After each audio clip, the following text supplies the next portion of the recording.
உங்களுக்கும் இப்படி frizz free shiny silky hair வேணும். நம்ம ஹேர் எதனால ட்ரை ஆகுது, அதே மாதிரி அதை மேனேஜ் பண்ணுறதுக்கான சில டிப்ஸுமே வந்து லாஸ்ட் வீடியோவில் சொல்லியிருந்தேன். இந்த வீடியோவில் உங்கள் ட்ரை ஹேருக்கான சொல்யூஷன் கொடுக்குறேன். ஸோ உங்கள் ட்ரை ஹேர்லேருந்து எப்படி வந்து பார்த்தீங்கன்னா சில்கி ஷைனி ஹேராக மாற்ற முடியும் அப்படின்றதுக்கான சொல்யூஷன் கொடுக்குறேன். ஸோ ஃபுல் வீடியோ பாருங்கள். ஒரு ஹேர் கேருக்கு மெயினாக 5 ஸ்டெப்ஸ் இருக்குது. ஃபர்ஸ்ட் ஸ்டெப் என்னென்னு பார்த்தீங்கன்னா வந்து ஆயில். ஸோ ஆயில் கண்டிப்பாக நம்ம யூஸ் பண்ணணும். ஸோ ஆயில் யூஸ் பண்ணும்போது தான் உங்கள் ஹேர் வந்து நரிஷோடு இருக்கும். மோஸ்ட்லி வந்து ஆயில் வந்து பார்த்தீங்கன்னா ஸ்கேல்பில் தான் யூஸ் பண்ணணும். ஹேரை விட ஹேரில் யூஸ் பண்ணலாம், பட் ஆனால் ஸ்கேல்பில் தான் வந்து முக்கியமாக யூஸ் பண்ணணும்.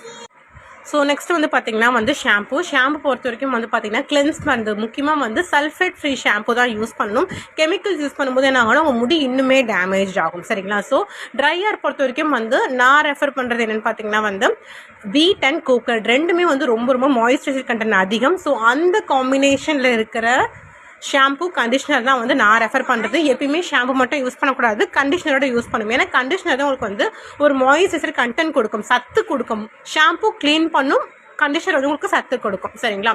ஸோ நெக்ஸ்ட்டு வந்து என்னென்னு பார்த்தீங்கன்னா வந்து hair serum. So hair serum தான் வந்து உங்களுக்கு க்ரோத்தும் கொடுக்கும், உங்களுக்கு அது மாதிரி புதிய முடி. சரிங்களா? நியூ ஹேர் வந்து க்ரோ ஆகும். ஸோ இந்த இது பார்த்தீங்கன்னா வந்து 8 வீக்ஸில் வந்து உங்களுக்கு வந்து 2500 நியூ ஹேர் க்ரோ ஆகும். ஸோ இந்த சீரம் நான் யூஸ் பண்ணுறது. ஸோ நல்லாவே இருக்கும். ஸோ லிக்விட் டைப்பில் இருக்கும்.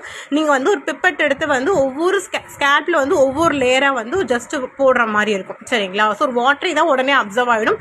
போட்டு என்ன பண்ணணும், ஜஸ்ட்டு வந்து நம்ம வந்து ஒரு ஹேர் மசாஜ் கொடுக்கணும். சரிங்களா? ஸோ நீங்கள் வந்து ஃபிங்கர் டிப்பில் கொடுத்தாலும் ஓகே தான், இல்லை ஹேர் மசாஜ் கொடுத்தாலுமே ஓகே தான். நெக்ஸ்ட் வந்து பார்த்தீங்கன்னா வந்து 5th மெயினான விஷயம் வந்து ஃபுட்டு. நீங்கள் ஃபுட்டு வந்து ப்ராப்பரான ஃபுட்டு எடுக்கணும். சரிங்களா? ஸோ நீங்கள் வந்து சப்ளிமெண்ட்ஸ் வெளிலேருந்து ப்ரோட்டீன் பவுட்ரு ஒமேகா இது மாதிரி வாங்க யூஸ் பண்ணாலும் சரி, அப்படி இல்லை நீங்கள் எடுக்கிற ஃபுட்டு வந்து பார்த்திங்கன்னா வந்து ஹெல்த்தியான ஃபுட்டு எடுக்கணும். ஸோ ஒரு சிம்பிள் வந்து ஒரு வீடியோ நான் ஷேர் பண்ணியிருக்கேன்.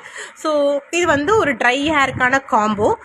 மெயினான விஷயம், ஹேர் ஆயிலில் வந்து நிறைய டைப் இருக்குது. இதில் ஒரு ஹாட் ஆயிலுமே ஒன்று இருக்குது. இது வந்து பார்த்திங்கன்னா வந்து ஒரு ஆயிலை வந்து ஹீட் பண்ணி வந்து யூஸ் பண்ணுறது. ஸோ இது வந்து ஒரு ஹேர் க்ரோத்தை வந்து ஸ்டிமுலேட் பண்ணும். சரிங்களா? ஸோ ப்ளஸ் ஹேர் ஆயில் எப்படி யூஸ் பண்ணணும், ஷாம்பு கண்டிஷனர் எப்படி யூஸ் பண்ணணும், ப்ராப்பர் வேலை எப்படி யூஸ் பண்ணணும், ப்ளஸ் வந்து சில டிப்ஸோட என்னோட அப்கமிங் ரீல்ஸை வந்து நீங்கள் வெயிட் பண்ணுங்கள். ஸோ ஃபுல் ப்ராப்பராக வந்து எப்படின்னு சொல்லிட்டு ஸ்டெப் பை ஸ்டெப்பாக நான் உங்களை கைட் பண்ணுறேன். சரிங்களா? ஸோ அதே மாதிரி உங்களுக்கு வந்து ஃப்ரீ கன்சல்டேஷன் வேணும்னா என்னை ஃபாலோ பண்ணிவிட்டு கமெண்ட்டில் வந்து நீங்கள் ஃப்ரீ கன்சல்டேஷன் கொடுங்க. ஸோ நான் உங்களுக்கு ஃப்ரீ கன்சல்டேஷன் கொடுக்குறேன்.